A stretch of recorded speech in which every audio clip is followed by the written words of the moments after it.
എല്ലാവർക്കും നമസ്കാരം. സൂരജാണ്. പൊതുജന താല്പര്യാർത്ഥം മെസ്സി ഫാൻസുകാർ പ്രത്യേകിച്ച് കേൾക്കുക. ഫുട്ബോൾ ഇഷ്ടപ്പെടുന്നവർ എന്തായാലും കേൾക്കണം. മെസ്സി പോയിട്ട് ഇടാമെന്ന് വിചാരിച്ച വീഡിയോ ആയിരുന്നു, പക്ഷേ കണ്ടിട്ട് സഹിക്കാൻ പറ്റാത്തതുകൊണ്ട് ഇടുകയാണ്. വന്ന ദിവസം തൊട്ട് ഈ ദിവസം വരെ മെസ്സിനെ വെച്ച് എന്താ ഇവർ കാണിക്കണമെന്ന് ഒരു ഐഡിയ ഇല്ല. എന്തൊക്കെയോ കാണിക്കുന്നു. ഫോട്ടോ എടുക്കാൻ കുറേ ഇവർ പോകുന്നു. അവരുടെ വിചാരം മെസ്സി ഇവരുടെ കൂടെ നിന്ന് ഫോട്ടോ എടുക്കാൻ വേണ്ടി വന്ന പോലെയാണ് കാണിക്കുന്നത്. ഓക്കെ, പൈസ കൊണ്ട് സ്റ്റാർ വാല്യൂ കൊണ്ട് അവരങ്ങനെ കാണിക്കുന്നു. വീട് രാഷ്ട്രീയ താല്പര്യത്തിനും വ്യക്തി താല്പര്യത്തിനും വേണ്ടിയിട്ട് ഇത്രയും വലിയൊരു ഇതിഹാസത്തിന് ഒരിക്കലും വരയില്ലാണ്ടാക്കരുത്.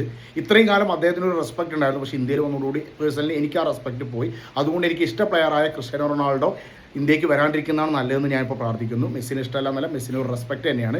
കേരളത്തിൽ ആരും ഇനി മെസ്സിനെ കൊണ്ടുവരാൻ പറഞ്ഞിട്ട് ചെയ്യരുത്. കാരണം അദ്ദേഹത്തിൻ്റെ വില ഇനിയും കളഞ്ഞു കൊടുക്കരുത്. ഇപ്പോൾ എങ്ങനെയാണുള്ളത് അതേപോലെ അദ്ദേഹത്തിൻ്റെ നാട്ടിൽ ഏത് ക്ലബ്ബിൽ വെച്ചാൽ കളിച്ചു പോയിക്കോട്ടെ. നമുക്ക് ടി വിയിലൂടെ മാത്രം കണ്ടിട്ട് നമുക്ക് അടിപൊളിയാക്കാം. പിന്നെ 150, 200, 300, 400 കോടി മെസ്സിന് വരാൻ വേണ്ടി ചിലവാക്കിയിട്ട് ഇനിയും ചിലവാക്കിക്കൊണ്ടിരിക്കുന്നുണ്ട്. ആ പൈസ ഉണ്ടെങ്കിൽ എൻ്റെ ഒരു അഭിപ്രായം നല്ലൊരു ഫിഫ വേൾഡ് കപ്പ് കളിക്കാനുള്ള ഒരു ഇന്ത്യൻ ടീമിനെ തന്നെ ട്രെയിൻ ചെയ്ത് സൂപ്പർ ആക്കുക എന്നുള്ളതാണ് എൻ്റെ ഒരു അഭിപ്രായം. അത് പലവരും മുന്നിട്ട് ഇറങ്ങിയിട്ടുണ്ട്.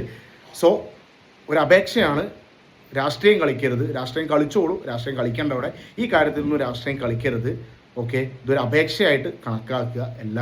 ഇതെല്ലാവരും ശ്രദ്ധിക്കേണ്ടാവും. പക്ഷേ ആരും അതിൻ്റെ അഭിപ്രായം രേഖപ്പെടുത്തുന്നില്ല. പിന്നെ നിങ്ങൾ ചോദിക്കും ഇങ്ങനെയൊക്കെ അഭിപ്രായം പറഞ്ഞിട്ട് എന്താ കാര്യം എന്നുള്ളത്. ഒരുപാട് കാര്യമുണ്ട്.